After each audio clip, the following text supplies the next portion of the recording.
Hello friend, good morning, જય શ્રી કૃષ્ણ. કેમ છો બધા? મજામાં? હું પણ મજામાં. તો આજે શ્રુતિબેનના મેરેજ છે, તો અમે એને એન્જોય કરશું આજે. તો તમને લોકોને બતાવીશ છેટ સુધી. તો આજે પહેલાં માંડવો છે, પછી પીઠી છે અને પછી મેરેજ છે. તો શ્રુતિબેન રેડી છે માંડવા માટે, તો અત્યારે નાસ્તો કરે છે. તો માંડવાનું ડેકોરેશન પણ બહુ જ મસ્ત છે. સૌથી પહેલાં ગણેશજીનું પૂજન કરે છે અને અમે લોકોએ આજે આહિરનો વેશ પહેર્યો છે, પૈણું કાપડું. આજે આખી થીમ હતી અમારા લોકોની, તો અમે લોકો પૈણા કપડામાં બહુ જ મસ્ત લાગતા હતા. તેના પછી શ્રુતિની પીઠીની રસમ છે. તો અત્યારે શ્રુતિ સાઉથ લુક ક્રિએટ કરેલું છે, તો અમે લોકોએ તેમાં ખૂબ એન્જોય કરી. હવે મેરેજનું રેડી થઈએ છીએ, તો હું વૃંદાને અત્યારે રેડી કરી દઉં છું. તેને આજે મેરેજમાં ચોટલાનો લુક કરેલો છે, તો તેમાં બહુ જ મસ્ત લાગે છે. અત્યારે શ્રુતિબેનની ચુંદડીની રસમ ચાલી રહી છે. હવે શ્રુતિ હાર પહેરાવા જાય છે.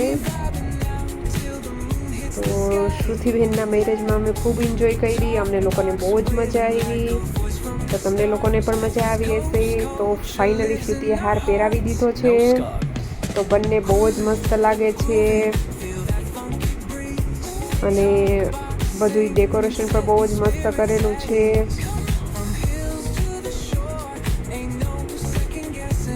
થોડીક વારમાં ફેરાની રસમ ચાલુ થઈ જશે. તો શ્રુતિબેન અત્યારે ફેરાની રસમ ચાલી રહી છે. અમે લોકોએ ખૂબ ફૂલ ઉડાડ્યા. અમે લોકોએ ખૂબ આજે એન્જોય કરી છે. અમને બહુ જ મજા આવી. તો ફાઇનલી શ્રુતિબેનના આજે મેરેજ કમ્પ્લીટ થઈ જશે અને શ્રુતિબેનની વિદાય થઈ જશે. અને હવે મંગળસૂત્ર પણ પહેરાવી દીધું છે,